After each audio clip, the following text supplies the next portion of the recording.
Hi friends, இந்த வீடியோவில் நம்ம என்ன பார்க்க போகிறோன்னா, போன வீடியோலேயும் உங்களுக்கு சொல்லியிருந்தேன், நம்ம இந்த பேட்ச் படி மேக்ஸ் ஃபுல்லாகவே ஆரம்பித்து ஒரு டாபிக் வைஸ் தான் முடிக்கலாம் அப்படின்ட்டு. அதில் சிம்பிள் இன்ட்ரெஸ்ட்டு, காம்பவுண்ட் இன்ட்ரெஸ்ட் எடுக்கிறேன்னு சொல்லியிருந்தேன். அதில் உள்ள டாப்பிக்கு சில சம்பவம் தான் இப்போ பார்க்க போகிறோம்.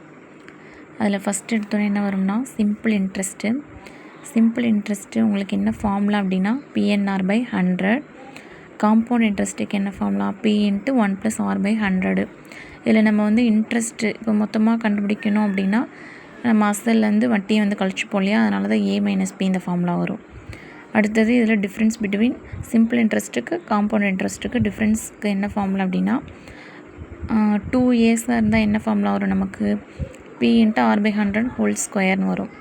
அதே 3Aஸாக இருந்தால் என்ன ஃபார்முலா வரும் P × R/100² × 3 + R/100. இது 2Aஸ்க்கு உள்ள ஃபார்முலா, இது 3Aஸ்க்கு. இதில் நம்ம ஷார்ட்கட் மாதிரியும் போடலாம். ஸோ இதுதான் basic formulas. Simple interest compound இன்ட்ரெஸ்ட்டுக்கு ஃபார்முலா இது தான். இதுலேருந்து நம்ம ஒரு மாடலுமே பார்க்கலாம். தனி வட்டி கண்டுபிடிக்கிறது, அப்புறம் அசல் தனியாக கண்டுபிடிக்கிறது, மொத்த தொகையை கண்டுபிடிக்கிறது, அதில் மடங்கு சம்மு, டிஃப்ரென்ஸு, இதில் சிம்பிள் இன்ட்ரெஸ்ட்டு தனியாக அதுக்கு எல்லாமே வரும், காம்பவுண்ட் இன்ட்ரெஸ்ட்டுக்கு தனியாக எல்லாமே வரும். இதில் வட்டி அசல் கொடுத்து வட்டி கண்டுபிடிக்கிறது, வட்டி கொடுத்து அசல் கண்டுபிடிக்கிறது, அதில் தனியாக எண் கண்டுபிடிக்கிறது, காலம், அப்புறம் டோட்டல் அமௌண்ட் என்ன, அதுலேருந்து பிரித்து சிம்பிளாக அசல் மட்டும் என்ன அது கண்டுபிடிக்கிறது எல்லாமே இந்த ஃபார்முலா பேசிக். இந்த ஃபார்முலா யூஸ் பண்ணி நம்ம எல்லாமே கண்டுபிடிக்கலாம். அடுத்தது இதில் டிஃப்ரென்ஸு சம் ரொம்ப ஈஸியாக இருக்கும். ஆனால் அது ஈஸி கேட்க மாட்டாங்கன்னு நினச்சிட்ருப்போம். ஆனால் நிறைய எக்ஸாம்ஸில் டிஃப்ரென்ஸும் கேட்டிருக்காங்க. ஃபஸ்ட்டு எல்லாத்துக்குமே இந்த ஃபார்முலாஸு பேசிக் சம்ஸ் எல்லாமே தெரியும். நான் ரொம்ப இம்பார்ட்டன்ட் சம்மு ப்ளஸ்ஸு எது எக்ஸாமில் கேட்க வாய்ப்பு இருக்குது அப்படிங்கிற சம்மை மட்டும்தான் நான் கொடுப்பேன். அதை மட்டும் நீங்கள் நல்லா பார்த்துக்கிட்டாலே போதும். இப்போ ரொம்ப ஈஸியான ஒரு சம் இப்போ பார்க்க போகிறோம். இதில் டிஃப்ரென்ஸ் தான் இன்றைக்கி எடுக்க போகிறேன். ஏன்னா பேசிக் உங்களுக்கு எல்லாமே தெரிஞ்சிருக்கும். சிம்பிள் இன்ட்ரெஸ்ட் எல்லாத்துக்குமே தெரியும். காம்பவுண்ட்லேயும் இந்த ஃபார்முலா யூஸ் பண்ணி எப்படி கண்டுபிடிக்கணும்னு தெரியும். இதுக்குள்ளே சம் நமக்கு டோட்டலாக போடுறது, மொத்த தொகையும் அசலையும் சேர்த்து கண்டுபிடி, அதில் வட்டி வீதம் கண்டுபிடி அப்படின்னு தனியாக இருக்கும்போது அதுதான் கொஞ்சம் கஷ்டமாக இருக்கும். அதை மட்டும் நான் அடுத்த வீடியோவில் எடுப்பேன். இப்போ நம்ம டிஃப்ரென்ஸ் சம் பார்க்கலாம். ஏன்னா அது கொஞ்சம் இது ஈஸியாக இருக்கிற மாதிரி இருக்கும். இது ஈஸியாக ஃபஸ்ட்டு கஷ்டமாக இல்லாமல் ஈஸியாக போகலாம் அப்படிங்கிறதுக்காக இதில் ஈஸியான ஒரு சம் எடுத்து வந்திருக்கேன். இந்த ஃபார்முலாஸ் மட்டும் பார்த்துக்கோங்க. இதுதான் பேசிக். இதை யூஸ் பண்ணியே மற்ற எல்லா சம்மும் போடலாம். இப்போ பாருங்கள், நான் என்ன சம் எடுத்துகிட்டு வந்திருக்கேன் அப்படின்னா, அசல் என்ன கொடுத்துருக்காங்க P 8000, ரேட் ஆஃப் இன்ட்ரெஸ்ட் 5% கொடுத்துருக்காங்க. என் மீன்ஸ் காலம் இப்போ எத்தனை இயர்ஸ் கொடுத்துருக்காங்க 3 இயர்ஸ் கொடுத்துருக்காங்க. எனில் தனி வட்டிக்கும் கூட்டு வட்டிக்கும் இடையே உள்ள வித்தியாசம் காண்க.